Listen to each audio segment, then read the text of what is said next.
Olá pessoal, sejam todos muito bem-vindos ao meu canal. Meu nome é Juliano Biziac, eu sou especialista em Direito do Agronegócio e o objetivo desse canal é trazer informações, tanto para os advogados que já atuam dentro do segmento, como para aqueles que estão pensando em fazer uma alteração de rota na sua advocacia, tá bom? Então, se vocês gostam desse tipo de conteúdo, curte, compartilha esse vídeo nas suas redes sociais, se inscreve no canal.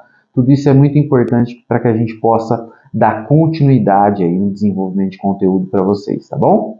E o vídeo de hoje nós vamos falar sobre uma dúvida técnica, né? Mas que é muito comum para os advogados que estão aí no percurso de atuação em defesa do produtor rural nas situações de endividamento, né? Que é a utilização dos recursos nas defesas das execuções rurais, né?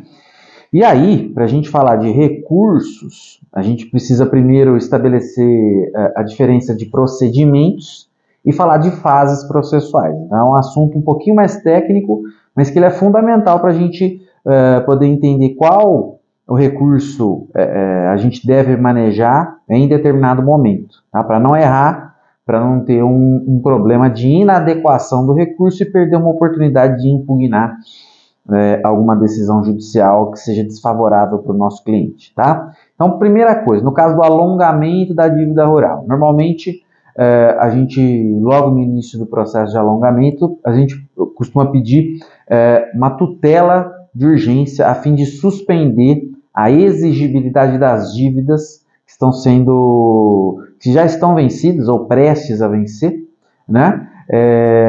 Inclusive pedindo para que não seja objeto de negativação de nome, inscrição no SICOR, que é o Cadastro Interno do Crédito Rural, e assim por diante, né?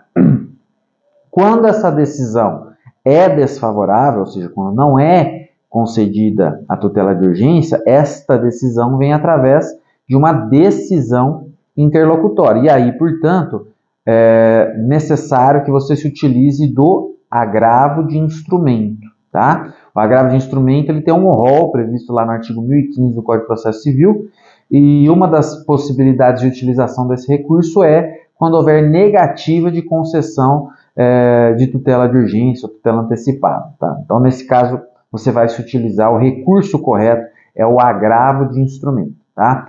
E se no final dessa ação de alongamento houver uma sentença que julgue improcedente o pedido. Aí, nesse caso, nós estamos falando de uma decisão terminativa, que coloca fim ao processo em primeiro grau e a gente utiliza do recurso de apelação. Então, neste caso, o recurso correto para impugnar a sentença que julga improcedente o pedido de alongamento vai ser o recurso de apelação, que é interposto aqui em primeira instância e será remetido ao tribunal pela própria vara em que está tramitando a ação de conhecimento, no caso, a ação de obrigação de fazer, tá? Então, no caso do alongamento, basicamente, nós temos esses dois recursos aí de possibilidades. Quando a gente se utilizar dos embargos à execução, nós também estamos falando de uma ação autônoma, né? Então, o critério de análise é muito parecido com o da ação de conhecimento, né? Só que aqui é uma ação autônoma de defesa decorrente de um processo de execução. Mas os embargos à execução ele tem característica de ação de conhecimento também, tá? Então, aqui vai valer a mesma regra. Foi feito um pedido de tutela de urgência para suspensão do processo de execução e esse pedido não foi acolhido através de uma decisão interlocutória, então aqui você também vai se utilizar do recurso de agravo de instrumento para poder impugnar essa decisão interlocutória que negou efeito suspensivo na execução, tá? Ou seja, que negou a suspensão do andamento da execução e dos atos de constrição de bens e assim por diante. Caso, ao final do processo de embargos à execução, sua ação seja julgada improcedente, tem uma sentença que é terminativa, portanto, que coloca fim ao processo em primeiro grau, caberá aí também o recurso de apelação para poder levar a análise do tema lá para a segunda instância. Então, é um recurso que é interposto em primeiro grau e é levado pelo próprio Poder Judiciário para a segunda instância para análise do colegiado, tá? No caso da exceção de pré-executividade, que é uma medida, né, é uma defesa dentro do processo de execução, mas que é feito por simples petição, ou seja, é feito nos próprios autos, nós estamos falando aqui, então, de uma característica diferente das duas defesas anteriores, que seria a ação de obrigação de fazer e de embargos à execução, porque essas duas primeiras têm característica de processo de conhecimento e, no caso da exceção de pré-executividade, nós estamos falando de uma simples petição, de uma defesa que é juntada dentro do processo de execução que está em trâmite regular, né? Então aqui nós temos duas possibilidades quando o juiz analisa a exceção de pré-executividade, tá? Primeira hipótese é de não acolhimento da nossa medida de defesa, tá? Da nossa exceção de pré-executividade, ou seja, o juiz nega as nossas alegações de matéria de ordem pública de nulidade que existem naquela execução. Neste caso, essa decisão é proferida mediante decisão interlocutória. Ela não coloca fim ao processo de execução. A execução vai continuar. Portanto, você vai interpor o recurso de agravo de instrumento para poder impugnar essa decisão interlocutória que não acolheu as alegações utilizadas através de exceção de pré-executividade.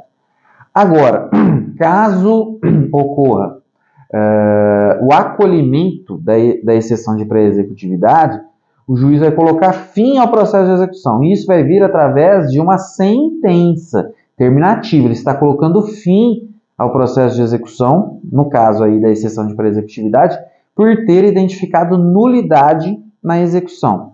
Neste caso, o recurso a ser interposto, e aí vai ser utilizado e manejado pela parte exequente, é o recurso de apelação.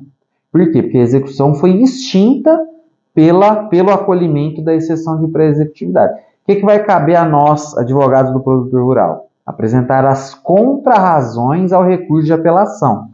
É aquele recurso que é interposto em primeiro grau, mas que ele é remetido ao tribunal pelo próprio Poder Judiciário pela primeira instância, tá bom? Então, no caso aí da exceção de pré-executividade, temos uma diferença com relação às consequências da nossa defesa, né? A exceção de pré-executividade pode gerar a extinção do processo e aí vai caber recurso de apelação ou não, apenas uma decisão interlocutória que indeferiu a exceção e que vai dar sequência ao processo de execução. Nesse caso, utilizaremos do recurso de agravo de instrumento.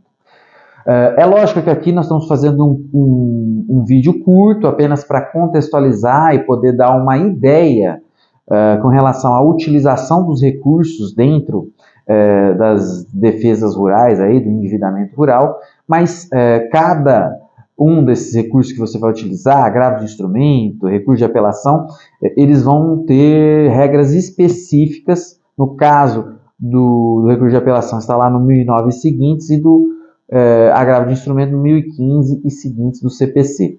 Em um outro vídeo eu trago aqui um desenvolvimento um pouco maior só sobre o recurso de agravo de instrumento, só sobre o recurso de apelação, para vocês poderem ir desenvolvendo aí as suas estratégias, as suas ferramentas para atuação dentro das defesas no endividamento rural, tá bom? Então eram essas informações que tinha para passar para vocês hoje. Se vocês gostam desse tipo de conteúdo, curte, compartilha esse vídeo nas suas redes sociais e se inscreve no canal, tá ok? Um abraço e até a próxima.